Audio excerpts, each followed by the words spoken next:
दोस्तों, अखिलेश यादव ने fake news फैलाने वाले गोदी मीडिया को जमकर लताड़ लगाई है। एग्जिट पोल जैसे ही बिहार के सामने आते हैं, इसके बाद से ही लगातार ये बात सामने आने लगती है, क्योंकि गोदी मीडिया ही है जो लगातार एनडीए को बहुमत से भी बहुत ज्यादा सीटें दे रहा था। वहीं दूसरी तरफ एक दिन पहले ही जो एक्टर धर्मेंद्र हैं, उनके निधन की खबर गोदी मीडिया ने चला दी थी और इसके बाद ही इसी सब को लेकर अखिलेश यादव ने गोदी मीडिया को लताड़ लगाई है। क्या कहा है, सबसे पहले आप वो सुनिए। अभी देखिए, हम लोग अब मैंने तय कर लिया है कि आज तक और ये जो चैनल मरने की खबर देते हैं, मैं कभी भी इन चैनलों की मानूंगा नहीं और उनको देख करके मैं ट्वीट कभी नहीं करूंगा। जब तक हम व्यक्तिगत नहीं जान जाए किसी के बारे में, तब तक ये गलती नहीं करेंगे। 2 बार गलती हमसे हुई है, दूसरी बार हमसे गलती हुई है और ये चैनलों पर भरोसा करोगे तो डूब ही जाओगे।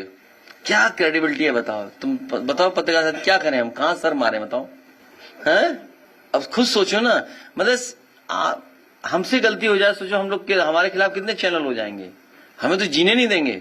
और वहां चैनल अपना कोई दिक्कत नहीं, फिर आगे मेकअप करके फिर शुरू हो गए झूठ बोलना।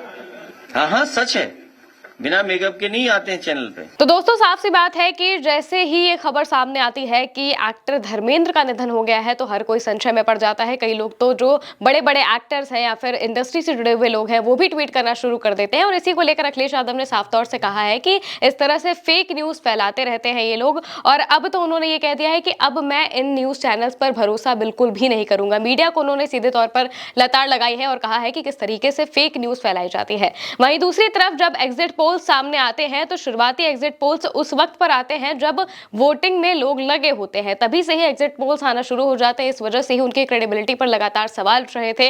अखिलेश यादव ने भी इसको लेकर सवाल पूछा है कि आखिर कैसे एग्जिट पोल्स इस तरीके से आ रहे हैं और साथ ही सबसे बड़ी बात यह है कि इन एग्जिट पोल्स का सैंपल साइज कितना है, इसके बारे में कोई जानकारी नहीं दी जाती है। कोई भी कैसा भी आंकड़ा सामने रख देता है, लेकिन ये नहीं बताता है कि इसके पीछे का सोर्स क्या है, किस तरीके से उन्होंने ये जानकारी जुटाई है। ये सैंपल साइज कोई भी नहीं बताता है और इसी वजह से लगातार इस बात को कहा जा रहा है कि गोदी मीडिया जानबूझकर जो अमित शाह या फिर नरेंद्र मोदी कह देते हैं, उनके कहे के मुताबिक ही जो आंकड़े हैं वो सामने रखता है, ताकि एक मनोवैज्ञानिक तौर पर दबाव बनता रहे अधिकारियों पर भी और जनता के मन में भी ये बात आ जाए कि हाँ ठीक है, एनडीए तो जीत ही रहा है और इसके बाद जो खेला होता है वोट चोरी का, वो भी हो सके। ये सारे आरोप आरजेडी की तरफ से लगातार लगाए गए हैं। वहीं अखिलेश यादव ने भी एग्जिट पोल्स को लेकर काफी बयान दिए हैं। क्या कहा है, सुनिए। भारतीय जनता पार्टी रणनीति के तहत ये सब एग्जिट पोल या टीवी चैनलों को वो नैरेटिव और परसेप्शन क्रिएट करने के लिए देते हैं।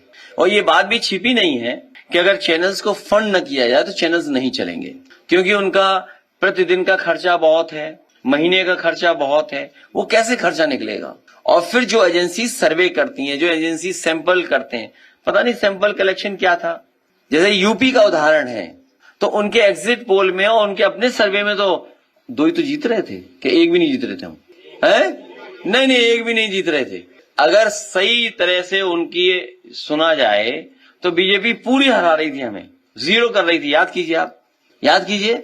और फिर क्या हुआ, उनको कितना बुरे हारे। तो दोस्तों, बिहार चुनाव की वोटिंग खत्म हो चुकी है और काउंटिंग में महज कुछ घंटे ही बचे हुए हैं और इस बीच जो लगातार तस्वीरें सामने आई हैं बिहार से, वो कई हद तक डराने वाली भी है, क्योंकि कई जगहों पर जो स्ट्रांग रूम्स हैं उनके सीसीटीवी कैमरे बंद होने की बात सामने आ रही है। 1-2 नहीं बल्कि बिहार के अलग अलग इलाकों से ये तस्वीरें सामने आ रही थी कि सीसीटीवी कैमरे लगातार बंद हो रहे हैं। और वहीं दूसरी तरफ जब एग्जिट पोल सामने आते हैं, तो इसके बाद इस पूरे मामले को एक से दूसरे से अगर जोड़ के देखा जाए, तो कई राजनीतिक विश्लेषक हैं जो इस बात को कह रहे हैं कि जानबूझकर इस तरीके के एग्जिट पोल्स दिखाए गए हैं, ताकि जब बाद में उनको उस हिसाब से खेला करना हो तो वो सब कर सके। और इसके बाद जो सीसीटीवी फुटेजेस सामने आ रहे हैं, जहां पर जो कैमरे हैं वो बंद दिखाई दे रहे हैं, कहीं पर जो स्ट्रांग रूम है वहां पर अनजान ट्रक दिखाई दे रहे हैं, कहीं पर अनजान लोग दिखाई दे रहे हैं और जितना भी आउटरीच विपक्ष की तरफ से किया जाता है उस पर कोई ध्यान नहीं दिया जाता है। और इसी वजह से सवाल भी उठ रहे हैं कि आखिर किस तरीके से चुनाव आयोग इस पूरे चुनाव को करा रहा है। लेकिन अगर बिहार चुनाव के अब तक की हम बात करें, तो अखिलेश यादव ने तेजस्वी यादव को जो मजबूती दी है वो साफ तौर से देखने लायक थी। अखिलेश यादव ने 26 से 27 रैलियां की थी बिहार में। बिहार के अलग अलग इलाकों में महागठबंधन के प्रत्याशियों के लिए वो रैली करते हुए दिखाई दिए थे और वहां पर जो उनके लिए क्रेज दिखाई दे रहा था वो बहुत कुछ कहता था कि आखिर अखिलेश यादव ने अपनी जो एक पहचान है वो एक नेशनल नेता के तौर पर बहुत पहले ही बना ली है। जब से उन्होंने लोकसभा कि सदन में वो पहुंचे हैं, जब से वो लोकसभा में पहुंचे हैं, 37 सांसदों को लेकर पहुंचे हैं, तब से ही उनका नाम पूरे देश में जाना जाता है और इसके बाद से ही लगातार जो तस्वीरें हैं हम साफ तौर से देख ही रहे हैं कि अखिलेश जहां पर भी जाते हैं, जिस भी राज्य में जाते हैं, वहां पर उनकी जो फैन फॉलोइंग है वो साफ तौर से दिखाई देती है। और बिहार में भी कुछ ऐसा हुआ है। तेजस्वी यादव को सबसे ज्यादा मजबूती देने के लिए अखिलेश यादव काफी लंबे वक्त तक बिहार में जो रैलियां हैं वो करते हुए दिखाई दिए थे। पहले चरण में भी उन्होंने काफी रैलियां की, दूसरे चरण के लिए भी उन्होंने काफी रैलियां की, और अब जब वोटिंग से पहले, वोटिंग खत्म होने के बाद जब एग्जिट पोल सामने आते हैं तो उस पर भी लगातार वो सवाल उठाते हुए दिखाई देते हैं। जिस तरीके के सवाल तेजस्वी यादव ने भी उठाए थे, उन्होंने भी कहा था कि जो चीजें अमित शाह लिख कर दे देते हैं,